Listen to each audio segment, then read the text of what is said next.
नमस्कार। आज मैं फिर आपके सामने अपराध की एक और घटना लेकर आया हूँ। आज के अपराध की घटना थोड़ी पुरानी है, लेकिन आश्चर्यजनक है, आश्चर्य में डालने वाली है और बहुत गंभीर घटना है। बात थी 19 जून 2021 की। राज्य है पश्चिम बंगाल और जिला है मालदा। मालदा जिले में एक थाना है कलियाचक। आप लोगों ने भी सुना होगा, मशहूर थाना है कलियाचक। वहाँ पर 19 जून 2021 की रात करीब 8 बजे 3 लोग थाने पर पहुँचे। इंस्पेक्टर पवित्र महतो ड्यूटी पर थे। जो लोग पहुँचे उनसे नाम इंस्पेक्टर ने पूछा तो उन्होंने अपना बताया कि एक का नाम शीश मोहम्मद, दूसरे का नाम आरिफ और तीसरे का नाम नौशाद अली था। तीनों ने जब बताना शुरू किया तो एकाग्र चित्त होकर आश्चर्य से इंस्पेक्टर पवित्र महतो उस पूरी बात को सुनने लगे। उन तीनों में से एक आरिफ ने यह बताया कि हम लोग मालदा सिटी से 25 किलोमीटर दूर 16 माइल गांव के रहने वाले हैं और उसके साथ एक गंभीर घटना घटी। तारीख थी 28 फरवरी 2021। उसने कहा कि मेरा छोटा भाई आसिफ, आरिफ गया था और ये बताया कि मेरा छोटा भाई आसिफ, जो कोई रिसर्च का काम करता है, दिन भर लैपटॉप में उलझा रहता है, उसने 28 फरवरी को मेरे साथ एक घटना की। मुझे अपने गोदाम में मेरी आँख खुली तो मुझे लगा मैं पानी में डूब रहा हूँ। मैं हिलने डुलने लगा। चारों तरफ बिल्कुल अंधेरा था। ऊपर की तरफ ऐसा लग रहा था प्लाईवुड है। उसको धक्का दिया, प्लाईवुड खुल गया। मैं उठ के खड़ा हुआ और मेरा भाई, मेरा छोटा भाई आसिफ, वो मेरे पास आ गया और उसने अपने हाथ में एक पिस्टल लिए हुए था। उसने कहा हल्ला करोगे मैं गोली मार दूंगा। मैंने फिर भी, मैं शरीर से मजबूत था, मैंने उसके साथ हाथापाई की, वहाँ से भागने की कोशिश की। वो भागने नहीं दे रहा था। गोदाम बहुत सकरा सा था, जाने का कोई रास्ता नहीं था, निकलने के रास्ते पर ताला बंद था। काफ़ी जद्दोजहद के बाद, उठापटक के बाद उसने कहा कि अब भलाई तुम्हारी इसी में है, तुम चले जाओ। मैंने देखा कि मैं जिस जगह जहाँ पर पानी में डूब रहा था, दरअसल वो एक ताबूत था। ताबूत में पानी भरा हुआ था और हमारे बगल में 4 ताबूत और थे। मैं समझ गया कि शाम को जिन लोगों ने खाना खाया था रात में, यानी आरिफ, आरिफ की माँ, आरिफ के पिता, आरिफ की बहन और आरिफ की दादी, ये संभवतः उनके ताबूत हैं। जैसे मुझे पानी में डुबो कर रखा गया है, वैसे इनमें भी मेरे परिवार के सारे लोग हैं। मैंने उससे पूछा कि मम्मी पापा कहाँ गए। उसने कहा जैसे तुम लेटे थे वैसे ये भी लेटे हुए हैं। फिर अपना मोबाइल निकाला और मेरा और मेरी प्रेमिका का एक आपत्तिजनक वीडियो उसने दिखाया और ये कहा कि मैं इसे सोशल मीडिया पर अपलोड कर दूंगा अगर तुम नहीं मानोगे। उसने पिस्टल से फायर करने की भी कोशिश की, लेकिन पिस्टल से फायर नहीं हुआ और इसी जद्दोजहद में वो पिस्टल ताबूत के पानी में गिर गई। जैसे ही वो वीडियो मैंने देखी, मैं सन्न हो गया। उसने कहा ठीक है मैं जाता हूँ। उन्होंने कहा खबरदार अगर किसी से कहीं जिक्र किया, मेरे कान तक ये बात पहुँची, तो अगले ही दिन ये पूरे सोशल मीडिया पर आ जाएगी और तुम्हारी जो गर्लफ्रेंड है शबनम, उसके घर पर भी मैंने बम लगा दिया है, उसे भी मैं मार डालूंगा। मैं इस डर से कलकत्ता भाग कर चला गया। मुझे उसने 20,000 रुपये भी दिए थे। 15 दिन में ये पैसे ख़त्म हो गए। फिर मैंने अपने मामा से संपर्क किया जो झारखंड में रहते थे और उनका नाम शीश मोहम्मद था। मैंने उनसे कहा कि मामा मैं आना चाहता हूँ। उन्होंने कहा अरे भाई तुमको पूछने की ज़रूरत नहीं, मैं वहाँ चला गया, मुझे देखते रहे। और 2-3 दिन लगातार देखने के बाद उन्होंने कहा कि तुम किसी परेशानी में हो, सूखते जा रहे हो, खाना नहीं खाते हो, क्या दिक्कत है? तो उसने कहा कुछ नहीं, बस ऐसे ही है। वो डर के मारे उससे कुछ बता नहीं पाया। इसी बीच में 3 दिन बाद ही जिस छोटे भाई का जिक्र आरिफ कर रहा था, आसिफ का, उसका फ़ोन मामा के पास आया। उसने बताया कि मामा मैंने घर बनवाने के लिए तुमसे जो 2,80,000 रुपये लिए थे वो आके ले जाओ। 2 दिन बाद शीश मोहम्मद भी चूँकि उस समय थाने पर मौजूद थे, उन्होंने पवित्र महतो को बताया कि मैं वहाँ भाग के गया। उसने दरवाज़ा नहीं खोला,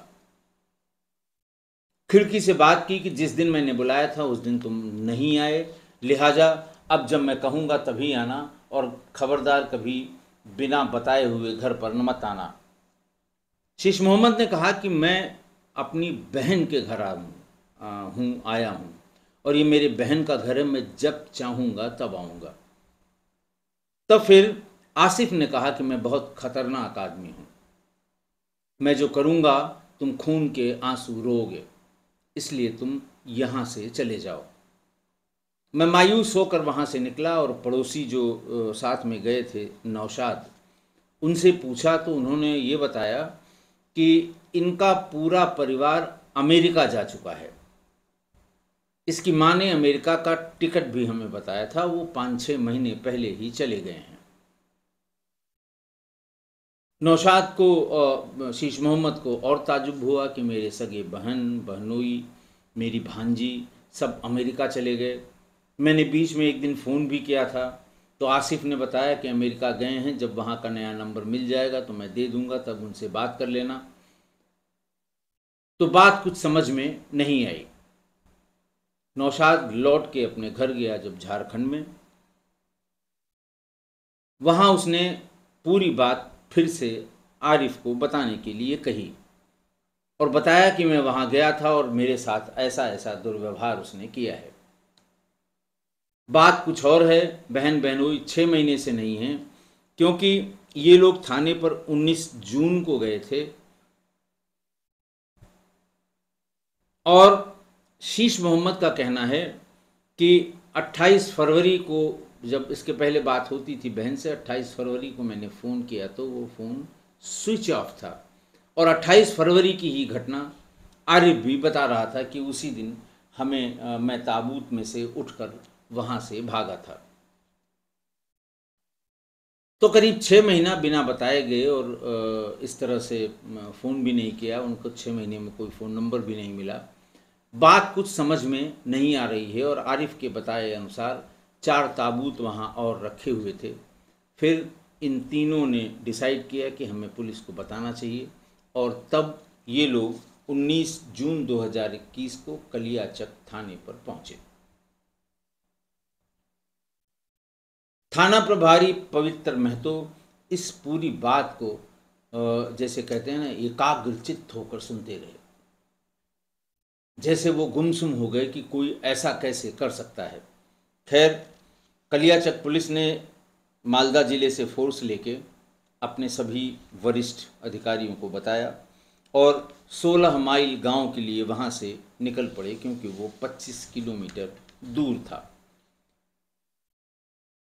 साथ में आरिफ था, उसका मकान था, उसके साथ में शीश मोहम्मद था, उसकी बहन का मकान था। तो सारे लोग उस मकान के जानने वाले थे। जाते ही इंस्पेक्टर को बताया गया कि ये मकान है, इस तरफ एक गोदाम का पोर्शन है जिसमें वो रहता है और अगर भाग नहीं गया होगा तो वो दिन रात उसी एक कमरे में बंद रहता है और वहीं पर मिलेगा। सारी पुलिस वहां पहुंची, काफ़ी मात्रा में फोर्स ले गई थी, कई लोगों के मरने की सूचना थी। उस घर को चारों तरफ से घेर लिया गया। फिर खटखटाने पर दरवाज़ा नहीं खोला तो दरवाज़ा तोड़ा गया। पूरे घर में अंधेरा था। पुलिस ने लाइट जलाकर देखा तो आसिफ गोदाम के एक कोने में पड़ी एक चौकी पर सो रहा था। बिस्तर पर दर्जन भर हार्ड डिस्क, एप्पल का लैपटॉप और तमाम इलेक्ट्रॉनिक डिवाइसेस पड़ी हुई थी। पुलिस उसे गिरफ्तार करके थाने पर ले आई। थाने पर आकर इंस्पेक्टर ने उससे पूछा कि तुम्हारे अब्बू अम्मी कहाँ हैं, सच सच बताओ। आसिम ने वही जैसे एक बदमिजाज टाइप का लड़का हो, उसने जवाब दिया, मुझे कुछ नहीं पता और तुम लोग बेवजह लाए हो, पुलिस वालों के खिलाफ मैं शिकायत करूंगा। मैं सब जानता हूँ, तुम्हारी वेबसाइट जानता हूँ, कलकत्ता पुलिस की कंप्लेंट सेल को जानता हूँ, मैं शिकायत करूंगा, तुम्हारी नौकरी चली जाएगी। इंस्पेक्टर राकेश विश्वास जो इस प्रकरण को इन्वेस्टिगेट कर रहे थे, उन्होंने फिर वही जो पुलिसिया भाषा होती है उसमें समझाया और तब शायद आसिफ की समझ में आ गया कि अब बचने का कोई रास्ता नहीं। तो उसने कहा कि हाँ, मैंने सबको मारा है, सब मेरे दुश्मन थे, इसलिए मैंने मार दिया। इंस्पेक्टर विश्वास ने पूछा कि लाश कहाँ है। उसने कहा मैंने इसे गोदाम में दफना दिया। सब इंस्पेक्टर ने फिर अपने सीनियर ऑफिसर्स को बताया कि इसने 4 लाशें गोदाम में कहीं दफनाई हैं, हमको मजिस्ट्रेट की आवश्यकता है, मैं फोर्स लेकर उसके घर पहुंच रहा हूं जहां गोदाम पर, क्योंकि वो लोग मालदा हेडक्वार्टर आ गए थे और फिर वहां से मतलब अपने थाने पर आ गए थे और 16 माइल सारी फोर्स लेकर फिर गए। आरिफ और शीश मोहम्मद भी आसिफ के साथ, पुलिस उनको भी ले गई कि शायद घर में कोई चीज़ जानने की ज़रूरत पड़े तो ये लोग बता देंगे। आसिफ ने पुलिस को वो जगह दिखाई और कहा कि मैंने लाशों को यहीं दफनाया है। करीब 50 पुलिस वाले फावड़ा लेकर उस जगह की खुदाई करते रहे। 8 फीट तक खुदाई करने के बाद भी वहाँ कुछ नहीं मिला। इन्वेस्टिगेटिंग ऑफिसर राकेश विश्वास ने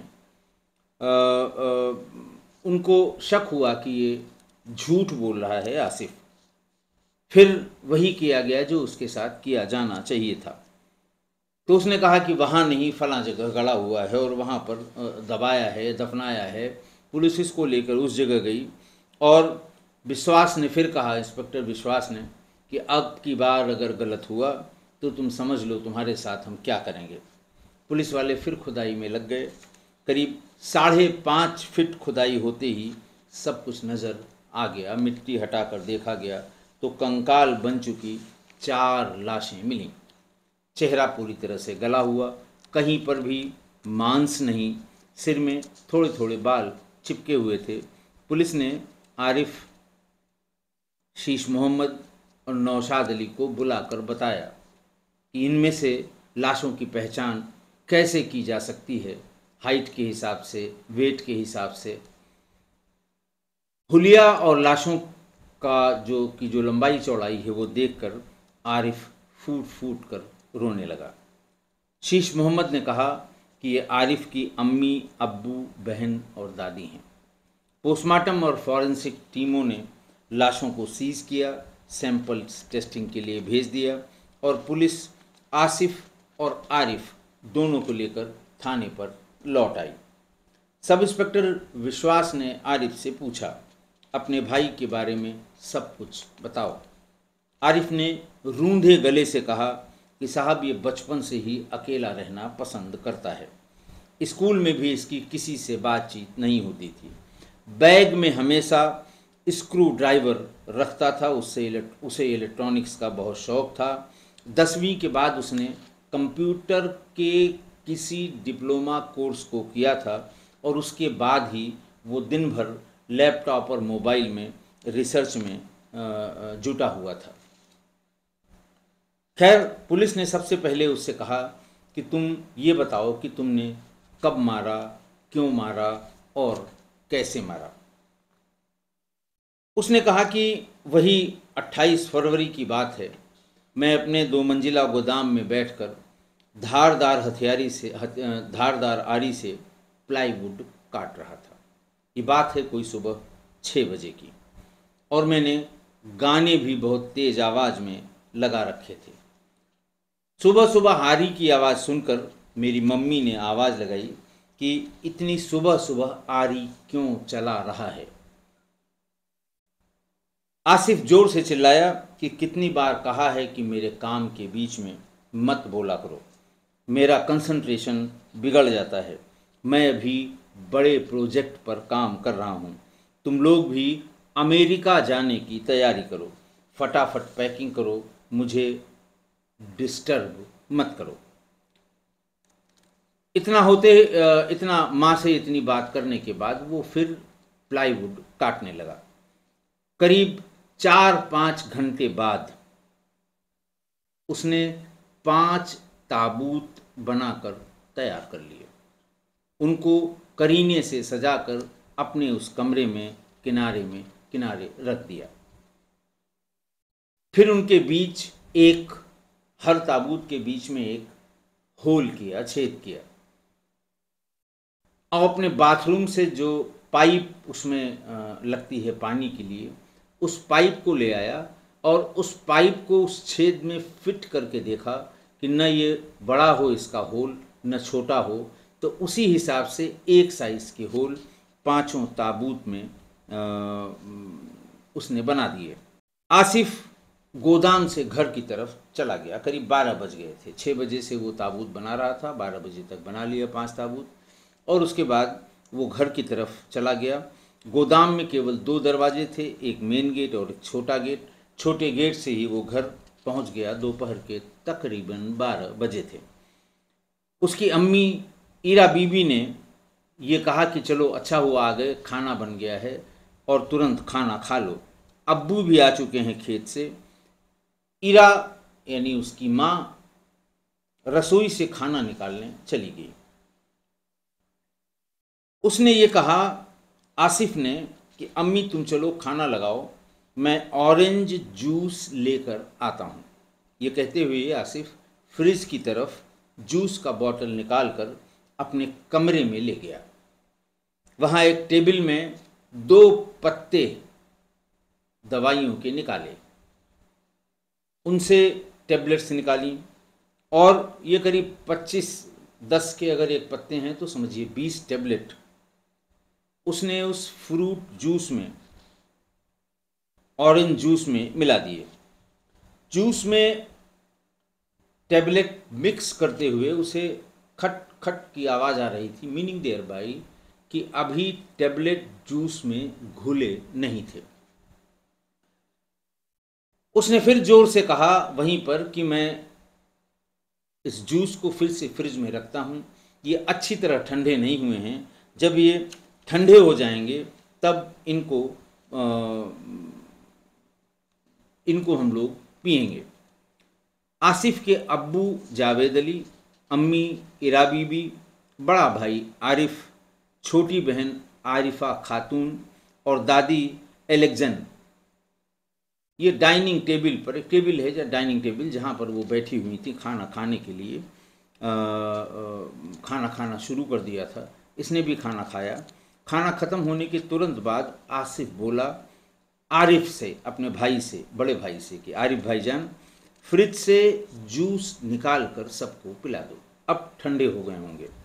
आरिफ उठा, फ्रिज से ऑरेंज जूस की बोतल निकाल कर आया और अपने भाई को ये बताया कि मुझे ज़्यादा मत देना, मुझे पसंद नहीं है, मुझे थोड़ा देना, मैंने ज़्यादा खाना खा लिया है, पेट भर गया है, बाकी सब लोग निकाल लो, मुझे थोड़ा ही देना। ये कहते हुए आसिफ ने 6 गिलास निकाले और सभी में जूस भर दिया।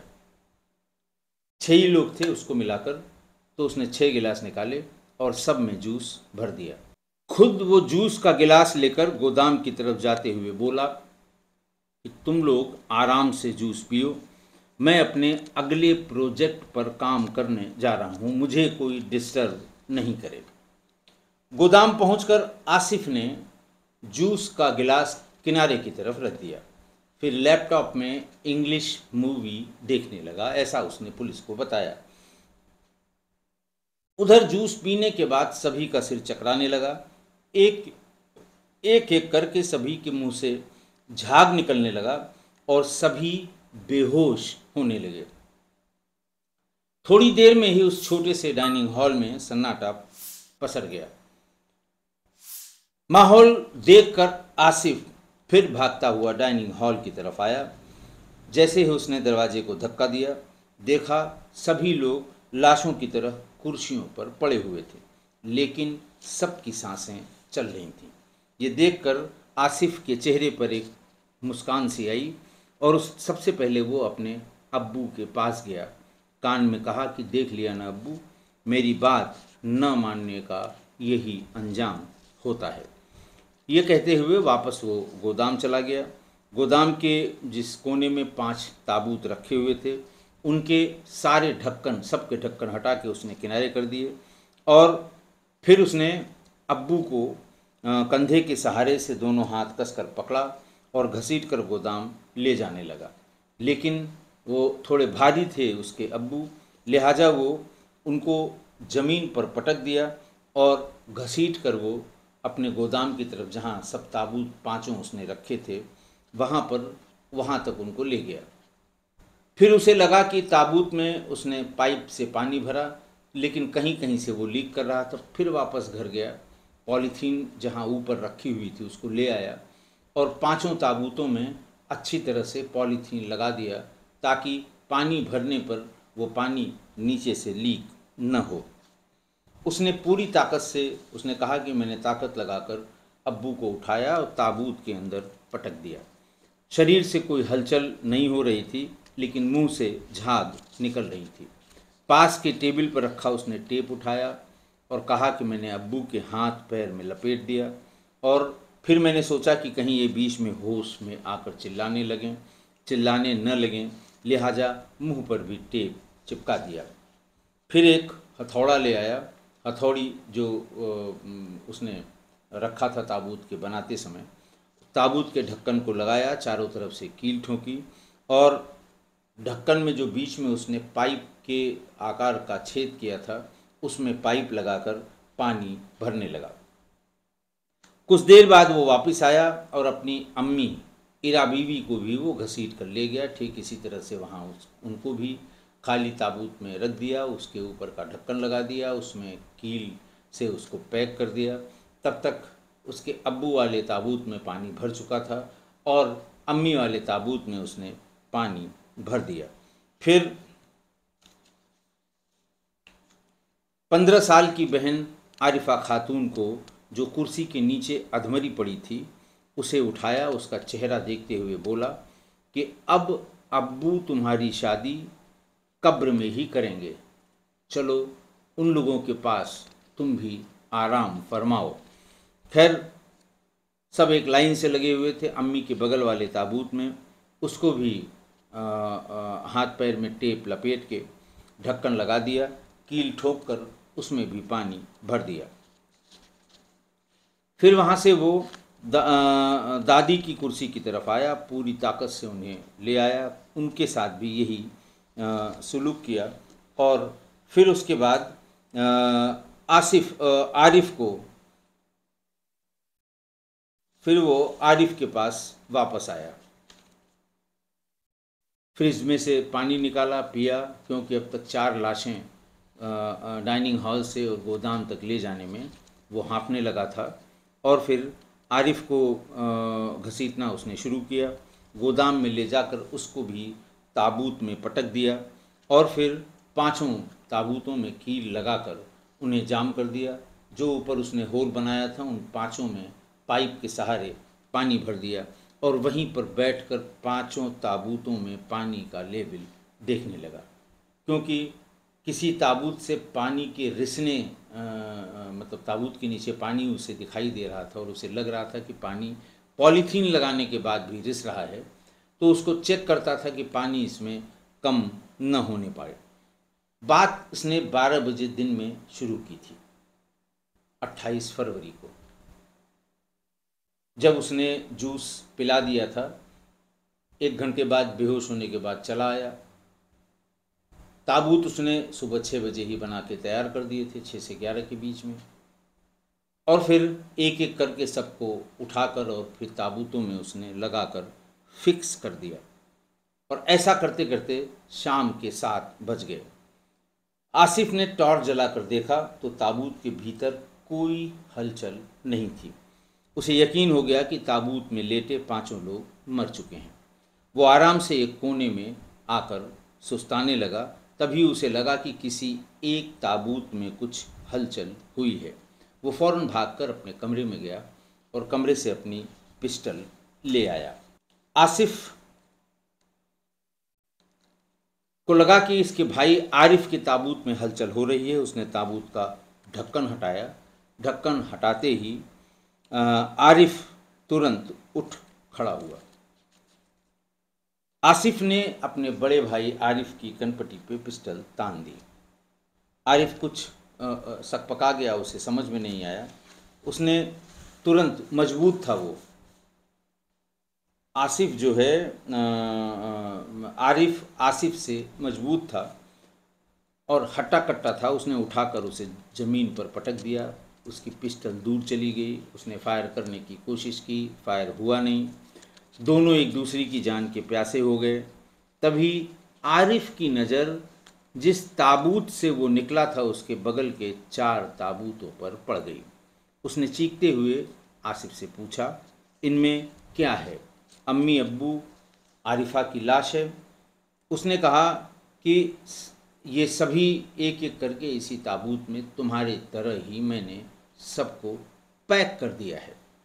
ये सुनते ही आरिफ ने पहले वाले ताबूत का ढक्कन हटाया। उसमें अब्बू की फूली हुई बॉडी देखी। फिर इसी तरह वो पसीना पसीना हो गया। वो इस बीच में फिर उसे दम आ गया। वो आरिफ के ऊपर कूद पड़ा और उसकी गर्दन पर जोर से दांतों से काटा और ये बताया कि देखो, हमारी पिस्टल ने काम किया होता तो तुम भी जिंदा न बचते, लेकिन अब तुम जिंदा बच ही गए हो तो गांव छोड़कर भाग जाओ। मैंने अपने घर के आसपास बम फिट कर दिया है।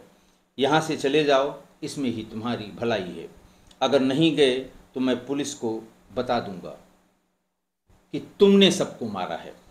मेरा क्या है, अगर पुलिस मुझे गिरफ्तार भी करेगी तो मैं बच जाऊंगा। मेरे पास पैसा बहुत है, तुम्हारे पास कुछ नहीं है। आसिफ की ये बातें सुनकर आरिफ सकपका गया। हकलाते हुए बोला, मैं तुम्हारी धमकी से डरने वाला नहीं हूँ।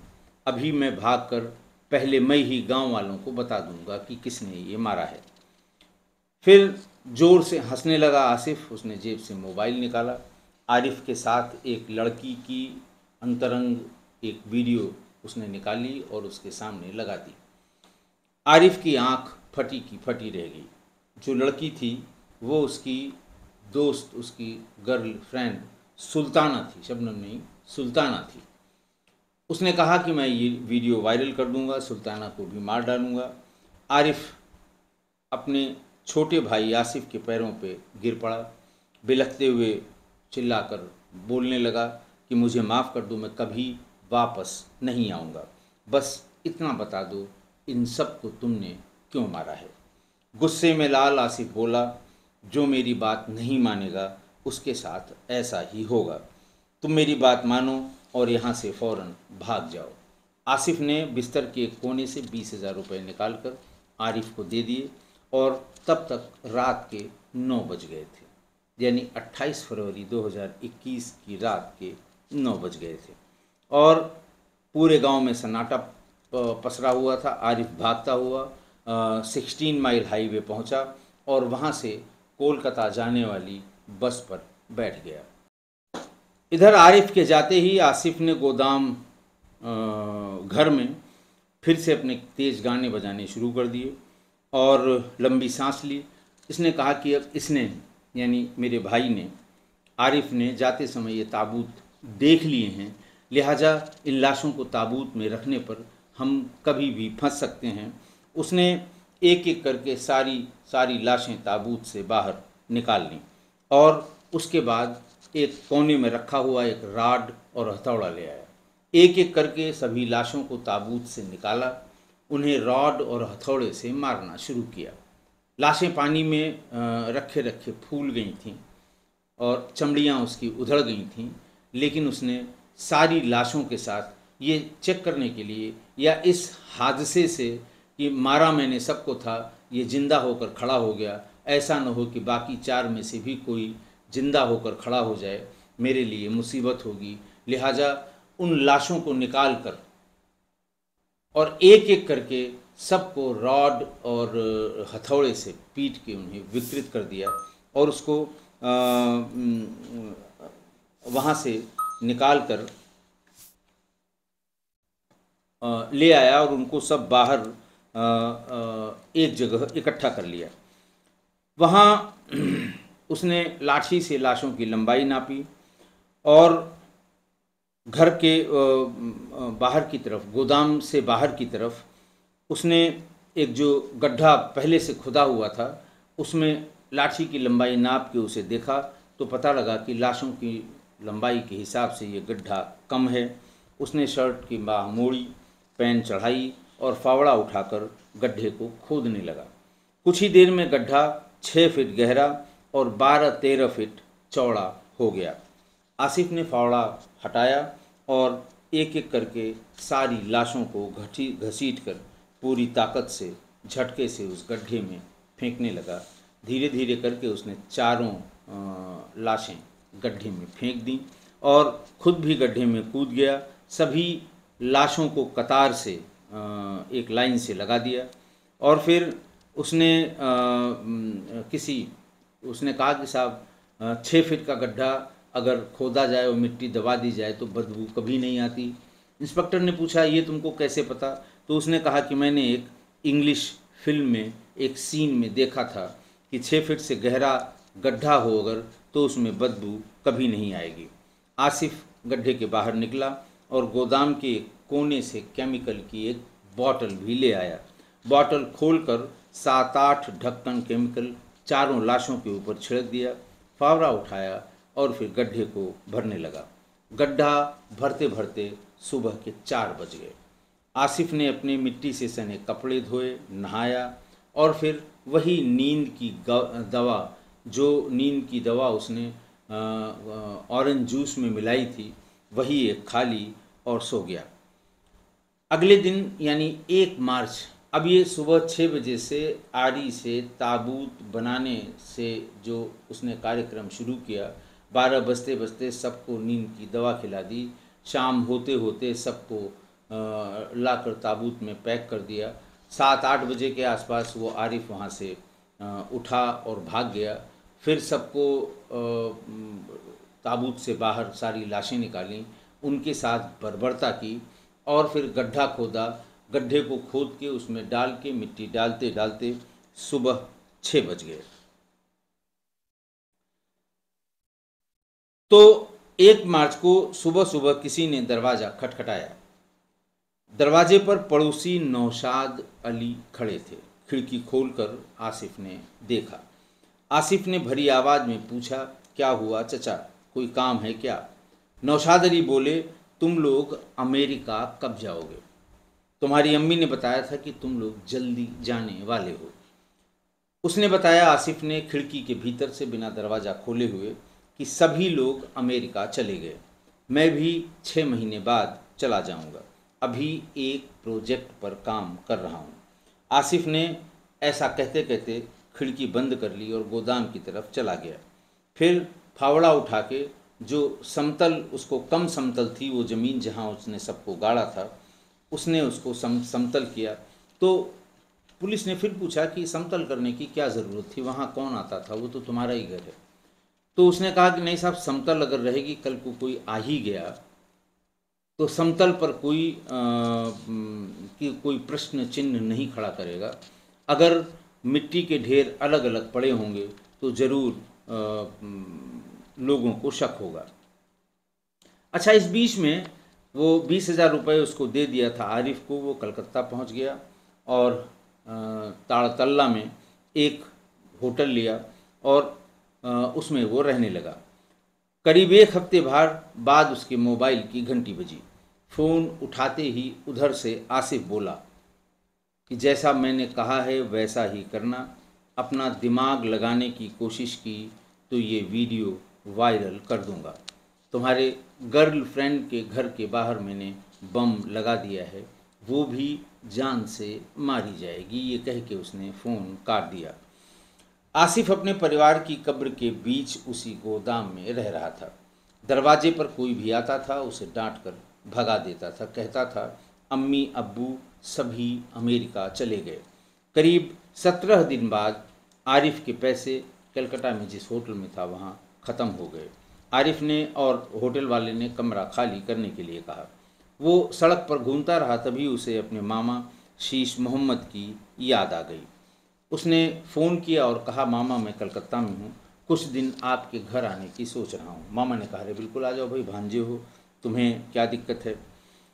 आरिफ ने फ़ोन रखा और अपने मामा के घर, शीश मोहम्मद के घर, झारखंड के बड़हरवा के लिए वो वहाँ से निकल गया। आरिफ ने अभी तक किसी को ये बात नहीं बताई थी। फिर वो परेशान हुआ कि क्या किया जाए। मामा के यहाँ जाएंगे, मामा भी कुछ न कुछ पूछेंगे अपनी बहन बहनोई के बारे में। तो फिर उसने मन में डिसाइड किया मैं किसी को कुछ नहीं बताऊंगा, वरना वो पागल है, वो वीडियो वायरल कर देगा। 17 दिन बाद आरिफ कलकत्ता से अपने मामा के घर झारखंड के बरहरवा पहुंच गया। 2-3 दिन बीत गए। आरिफ गुमसुम रहता था, कमरे में बैठा रहता था। मामा ने पूछा क्या बात है, तुम्हें कोई तकलीफ़ है, एग्ज़ाम में फ़ेल हो गए होगे। उसने कहा नहीं मामा कोई बात नहीं है। उसने कहा नहीं हमको लगता है तुम्हारी तबीयत कुछ गड़बड़ है, डॉक्टर को चलो हम दिखा देते हैं। तो मामा ने कहा कि महीने भर से दीदी जीजा जी का मोबाइल बंद क्यों है। आरिफ ने कहा कि आसिफ से पूछ लो, मैं तो कलकत्ता में हूँ, मुझे कुछ नहीं पता। कमरे का दरवाज़ा फिर बंद किया।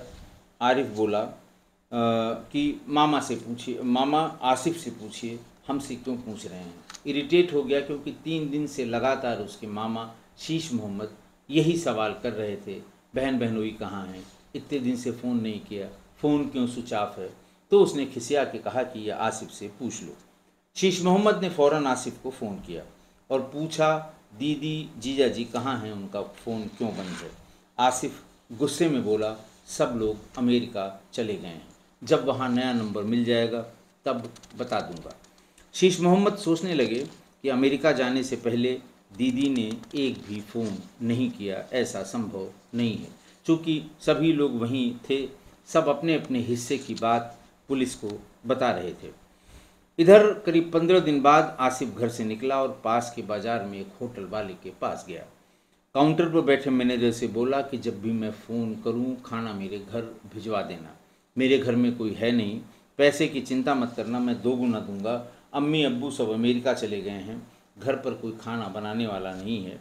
और फिर होटल वाले ने इसकी बात मान ली और फिर वो जो कुछ खाना उसका आता था दोनों टाइम जब वो फ़ोन करता था तो दरवाज़ा हल्का सा खोल के और वो खाना ले लेता था, किसी को भीतर आने की इजाज़त नहीं थी। ऐसा करते करते करीब 3 महीने बीत गए। एक दिन आसिफ ने शीश मोहम्मद को फ़ोन पर कहा, चूँकि शीश मोहम्मद फ़ोन करके अपनी बहन बहनोई के बारे में बार बार पूछ रहे थे, तो उसने उसकी भी काट निकाली। फ़ोन करके कहा कि मामा घर बनाने के लिए 2,80,000 रुपये हमने आपसे लिए थे, वो आज ही आकर ले जाइए। शीश मोहम्मद उस दिन नहीं जा पाए। 3-4 दिन बाद आसिफ के घर पहुँचे। दरवाज़ा खटखटाया। आसिफ ने खिड़की से झांक कर देखा, आग बबूला हो गया। चीखता हुआ बोला उस दिन क्यों नहीं आए, जब बुलाऊंगा तब आना। ये बात पहले भी शीश मोहम्मद ने जब वो मुकदमा लिखाने गए थे थाने पर, तो उस समय भी उन्होंने बताई थी। उसके बाद फिर वो बार बार पूछता रहा और वो कहता रहा कि आप मेरी बात समझ नहीं रहे हैं और जो मैं कह रहा हूँ वो सुन लीजिए, जब मैं बुलाऊँगा तब आइएगा, मैं बहुत ख़तरनाक आदमी हूँ, जब मैं फ़ोन करूँ तभी आना। और कह के उसने मामा के खिड़की पर झांकने के बावजूद खिड़की को बंद कर दिया और मामा वहाँ से चले गए। मामा यानी शीश मोहम्मद। जब वो कहता रहा क्यों आए हो, तो उसने कहा मेरी बहन का घर है, तुम मुझे नहीं रोक सकते, मैं आऊँगा। बहरहाल शीश मोहम्मद जैसे ही वहाँ से निकले, उन्हें नौशाद अली मिल गए। नौशाद अली ने उनको बताया कि तुम्हारे बहन बहन हुई तो फरवरी के महीने में ही अमेरिका चले गए। तुम्हारी बहन ने हम सब लोगों को अमेरिका का टिकट भी दिखाया था। ऐसा नौशाद अली ने शीश मोहम्मद को बताया।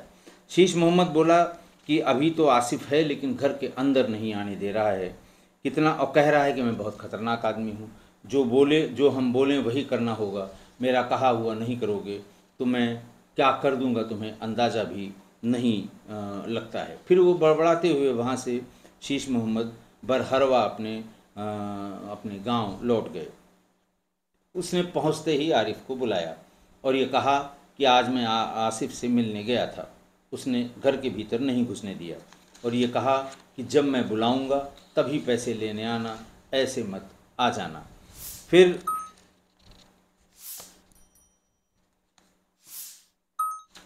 ऐसे मत आ जाना। और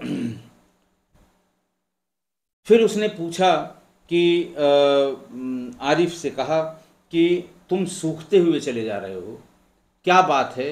उसका अंदाज भी एकदम अलग था, उसकी बातचीत करने का तरीका बहुत ख़राब था, तुम कुछ बता नहीं रहे हो और आखिर बात क्या है।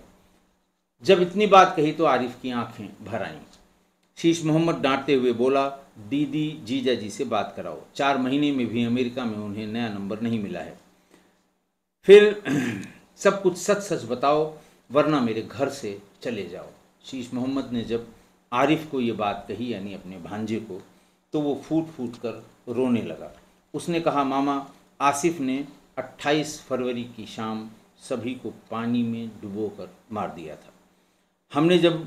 उसने हम सबको जूस में मिलाकर कुछ पिला दिया था, सब बेहोश हो गए तो उसने सबको ताबूत में पानी भरकर उसमें डाल दिया था।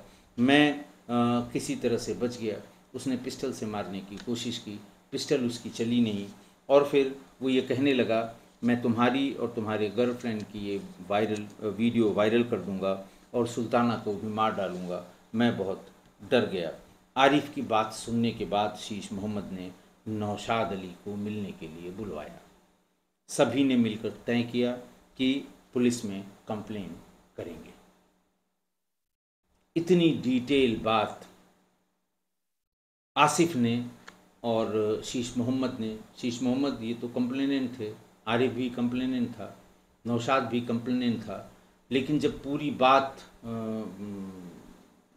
पुलिस को आसिफ ने बताई कि उसने ऐसे ऐसे ऐसे किया है, तो जितना पार्ट नौशाद और शीश मोहम्मद का था उन लोगों ने भी सबकी तायीद की।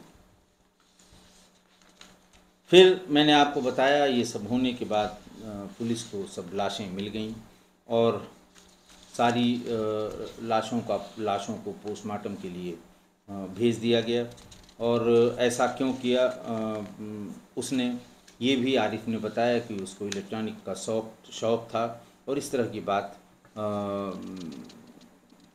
उसने बताया। उसने आगे भी बताया कि दिन रात वो रिसर्च करता रहता था।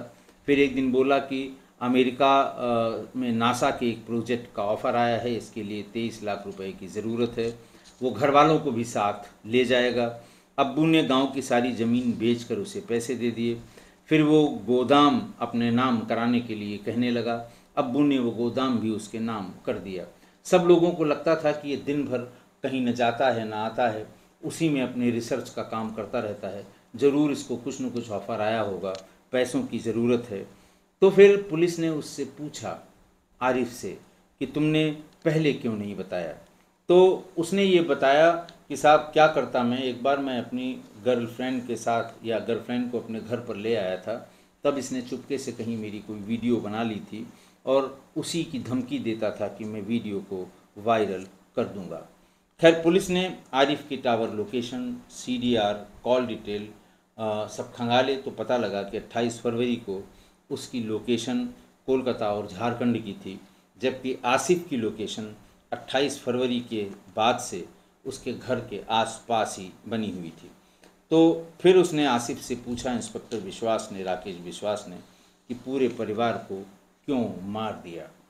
तब आसिफ ने बताया कि सब मेरे दुश्मन थे। अब्बू ने बहन की शादी के लिए 10 लाख रुपए रखे थे। मैंने अमेरिका जाने के लिए मांगे तो अब्बू ने मना कर दिया। मैंने उन्हें समझाया लेकिन वो नहीं माने। उसी के बाद मैंने एक इंग्लिश मूवी देखी और फिर सबको मारने का प्लान। फिर उसने बताया कि कैसे कैसे उसने ऑरेंज जूस में मिलाया। पुलिस ने ऑरेंज जूस बेचने वाले दुकानदार, प्लाईवुड बनाने के सप्लायर, बेहोशी की दवा यानी नींद की दवा देने वाले डॉक्टर का बयान लिया और सब लोगों ने यही बताया कि 28 फरवरी के कुछ दिन पहले ही आसिफ ने ये चीज़ें खरीदी थी।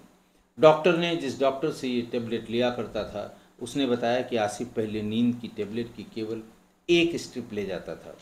फरवरी में वो कहने लगा मुझे 2 चाहिए। मैंने कहा गुस्से में कि नहीं, 1 से अधिक टेबलेट हम नहीं देंगे। तब मैंने उसके अब्बू से बात की कि ये क्यों मांग रहा है ज़्यादा नींद की दवा। तो उसके अब्बू ने कहा कि वो नासा के एक प्रोजेक्ट में दिन रात ये जगता रहता है, इसलिए इसे कभी कभी ज़रूरत पड़ती है, आप इसे दे दीजिए। खैर, सारे सबूत जुटाने के बाद कलियाचक पुलिस ने आसिफ के खिलाफ 26 अगस्त 2021 को यानी 19 जून को बॉडीज सब रिकवर हुई थी और 26 अगस्त को चार्जशीट दाखिल कर दी और 4 साल ये मामला अदालत में चला। सरकारी वकील थे विश्व चटर्जी। उन्होंने बताया कि साहब 19 साल का ये लड़का ऐसा कर सकता है, ये सोचकर भी रूह कांप जाती है। फिर जैसे बहस दोनों लोगों में हुई तो उसमें एडवोकेट चटर्जी ने ये बताया कि इस घर को यदि आप देखेंगे तो दंग रह जाएंगे। इसके घर को 2 मंजिला पूरी तरह से किसी अनाज के गोदाम की तरह इसने बनाया है। गोदाम के उस हिस्से में जहाँ कोई खिड़की नहीं है, दाखिल होने के लिए एक मेन गेट है और एक छोटा गेट है। यानी अपनी इस बात के पक्ष में सरकारी वकील ने कि इसने इतनी हत्याएं की हैं, निर्मम हत्याएं की हैं, तो उस पक्ष में उन्होंने अपनी दलीलें दी और ये भी कहा कि जिन लोगों का कत्ल किया गया वो भोले भाले थे, पढ़े लिखे नहीं थे, बेटे पर अंधा विश्वास करते थे। इसने अपने घर भी अपने नाम करा दिया, सारी ज़मीन बिकवा दी कि नासा में बुलाया गया है। घर वाले कभी ये भी वेरीफाई नहीं कर पाए किसी से कि इसे नासा में बुलाया भी गया है कि नहीं गया है। खैर, बचाव पक्ष वकील तो एक ही बात कहता है कि साहब ये पूरी कहानी मनगढ़ंत है। पुलिस के दबाव में गवाहों ने गवाही दी है। एडवोकेट चटर्जी ने फिर कहा कि साहब देखिए, इतना पाशविक है ये, इतना निर्मम है कि मरने के बाद भी इसने ताबूतों से लाशें निकाल कर उनके साथ बुरा बर्ताव किया। और चूंकि आरिफ फिज़िकली फिट था और उसने जूस भी कम पिया था, इसलिए वो बच गया और अगर समय से उसे होश ना आता तो इस पूरे कांड का किसी को पता नहीं चलता। फिर जब लोगों को लगता है कि बात हाथ से जा रही है तो वकील ने यही कहा कि घटना के वक्त इसकी उम्र 19 साल थी, अब ये 24 साल का है। इसके आचरण में बदलाव की गुंजाइश है, लिहाजा इसकी सज़ा कम कर दी जाए। बहरहाल दोनों पक्षों की दलीलें सुनने के बाद मालदा कोर्ट के डिस्ट्रिक्ट एंड सेशंस जज सुभयू बनर्जी ने 16 मई 2025 को आसिफ को दोषी करार दिया गया। फिर उसके बाद सज़ा की क्वांटम ऑफ पनिशमेंट पर बहस शुरू हुई। तो उससे पूछा, लड़के से, अपराधी से, उससे पूछा आसिफ से कि तुम्हारी उम्र अभी 24 साल है, क्या तुम्हारे आचरण में कोई बदलाव की गुंजाइश है। उसने भरी कोर्ट में ठसक भरी आवाज़ में कहा कि पुलिस ने मुझे जानबूझकर फंसाया है। सुनते ही जज बनर्जी ने आसिफ के वकील से कहा कि हम आरोपी के आचरण में सुधार का एक मौका देना चाह रहे थे, लेकिन ऐसा लगता है कि आरोपी को अपने किए पर कोई पछतावा नहीं है।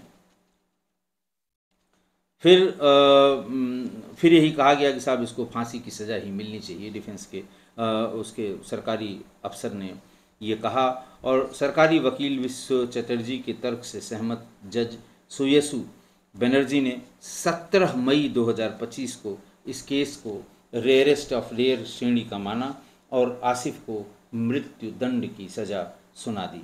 हालांकि मृत्यु दंड की सज़ा सुनाए जाते समय आसिफ के चेहरे पर कोई शिकन नहीं थी। जब पुलिस आसिफ को कोर्ट कैंपस से जेल ले जाने लगी तो वो चीखते हुए इंस्पेक्टर राकेश विश्वास से उसने बंगाली में कहा कि अब तो खुश हो, ये तो सेशन कोर्ट था, आगे हाई कोर्ट और सुप्रीम कोर्ट भी तो है। फिलहाल ये मामला कलकत्ता हाई कोर्ट में पेंडिंग है। आसिफ पश्चिम बंगाल की मालदा जेल में बंद है। उसका भाई आरिफ झारखंड में अपने मामा शीश मोहम्मद के साथ रहता है। उसका शीश मोहम्मद का ये कहना है कि आरिफ इस घटना के बाद से बहुत गहरे सदमे में है। अब वो किसी से भी इस बारे में कोई बातचीत नहीं करना चाहता। देखिए, ये एक बार फिर नीरज झा जी ने मैंने बताया था, वो ये उनकी रिसर्च इस पूरे घटनाक्रम को लेकर है। दैनिक भास्कर के लिए वो लिखते हैं और जिसको वो कहते हैं ना, अपनी रिसर्च में वो कोई चीज़, कोई फ्लॉ नहीं छोड़ते हैं। तो ये भी ज़बरदस्त कहानी उनके रिसर्च का परिणाम है। मैंने सोचा मैं आप लोगों तक पहुंचा दूं। आज की घटना देखिए, घर के एक सनकी लड़के ने पूरे परिवार को समाप्त कर दिया। घर के लोग कम पढ़े लिखे थे। पूरा दिन वो पहले मोबाइल में, फिर बाद में लैपटॉप पर समय बिताने लगा। घर वालों को यही यकीन हुआ कि ये पढ़ाई लिखाई में बहुत तेज है, दिन भर लैपटॉप पर पढ़ता है। एक सामान्य सी बात हो गई कि कोई एक लड़का कोई अगर लैपटॉप पे कुछ काम कर रहा है तो इसका मतलब वो बड़ा जीनियस है, बड़ा पढ़ने लिखने वाला है। फिर उसने ये कहना शुरू कर दिया, लोग पूछने लगे भाई इतने दिन तक क्या करते हो, पूरा दिन इसी लैपटॉप में। तो उसने घर वालों को बताना शुरू किया कि अमेरिकन जो सेंटर है, स्पेस सेंटर नासा, मैं उसके लिए उससे मुझे एक प्रोजेक्ट मिल गया है और इस प्रोजेक्ट को पूरा करने के लिए मुझे अमेरिका भी जाना होगा। 25 लाख रुपए खर्च होंगे। घर वालों को लगा कि अमेरिका जाएगा और वो ये भी कहता था मैं अकेले नहीं जाऊंगा, अम्मी अब्बू को भी ले जाऊंगा, अपनी बहन को भी ले जाऊंगा। तो लोगों को लगा कि दिन भर यही करता है, ना बाहर जाता है, ना दूसरा कोई शौक़ है, शराब नहीं पीता और केवल इसी में दिन रात, कभी कभी कई रात जगता है। तो ये बिल्कुल सीरियसली इसी पर काम कर रहा है। उन लोगों को लगा कि अमेरिका जाएगा। तो फिर उसने खेत बाड़ी सब बेच के 25 लाख रुपए उसको दे दिए। अब उसकी लालच और बढ़ी तो उसने 10 लाख रुपए और मांगे। पिता ने बेटी की शादी के लिए 10 लाख रुपए रखे थे।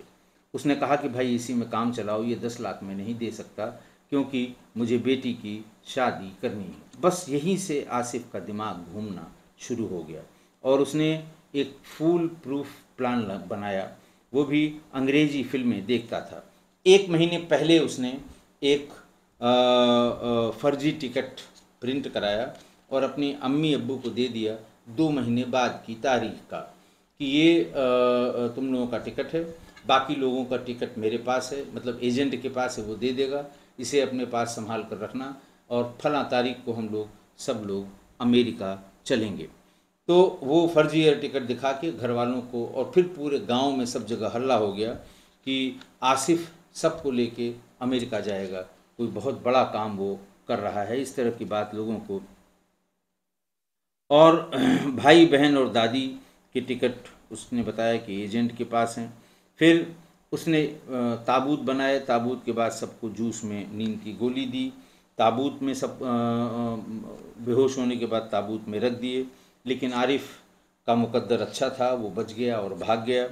आसिफ दिन भर लैपटॉप पर हैकिंग ट्रिक्स, जब पुलिस ने इन्वेस्टिगेट करना शुरू किया कि भाई ये 24 घंटा इस लैपटॉप पे करता क्या है, तो पता लगा वो हैकिंग ट्रिक्स और सॉफ्टवेयर बनाने के जो तरीके होते हैं, तौर तरीके होते हैं, उस पर वो पूरा दिन उलझा रहता था और उसे लगता था कि हैकिंग करके हम किसी न किसी दिन काफ़ी रकम मुझे मिल जाएगी और तब फिर मैं सबको लेके अमेरिका भाग जाऊंगा जब तक पुलिस आएगी। उसके पास नासा वासा जैसी कोई बात या कोई प्रोजेक्ट नासा से उसके पास नहीं था। अब वही है, लोगों को लगता है जैसे एक तो लड़के जो कंप्यूटर के मास्टर होते हैं, आईआईटी या किसी अच्छे इंस्टीट्यूशंस पे पढ़ के निकलते हैं, और फिर उन्हीं लड़कों में से बिहार के एक लड़के ने, आपने देखा होगा, गूगल का पूरा सिस्टम ही हैक कर लिया था। इतने शार्प और इतने दिन भर यही करते हैं और इतने शार्प हो जाते हैं। लेकिन डिप्लोमा करके जब कोई इतना उसमें घुसने की कोशिश करता है, हालांकि देखिए जितने भी इस बीच में ये साइबर क्राइम हो रहे हैं, जितने भी डिजिटल अरेस्ट होके करोड़ों करोड़ रुपए बुजुर्गों से वसूले जा रहे हैं, इनमें से कोई भी पढ़ा लिखा नहीं है। कोई 5 पास है, कोई हाई स्कूल पास है। तो ऐसे ही ये डिप्लोमा करके और इसके दिमाग में ऊंची उड़ान जैसे आ जाती है, दिन भर वही करना कि किस तरह से पैसा बनाया जाए और फिर घर वालों को बेवकूफ़ बनाना कि हम नासा का प्रोजेक्ट कर रहे हैं। इस पूरे समय में करीब 3 साल में वो कभी घर से बाहर निकला नहीं, शादी ब्याह में नहीं गया, और घर वाले उसको यही कह के डिफेंड करते रहे कि अमेरिका की किसी कंपनी का बड़ा प्रोजेक्ट कर रहा है, जल्दी अमेरिका चला जाएगा। इसलिए जब भी घर में कोई एकाकी होने लगे, कहीं बाहर निकलना उसको अच्छा न लगे, घर और परिवार से दूर रहे, तो आपको चौकन्ना हो जाना चाहिए।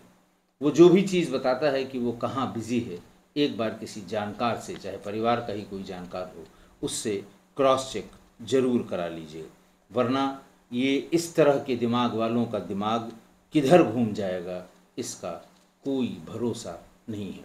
आशा है आप मेरी इस बात से सहमत होंगे। आज के लिए इतना ही। बहुत बहुत धन्यवाद।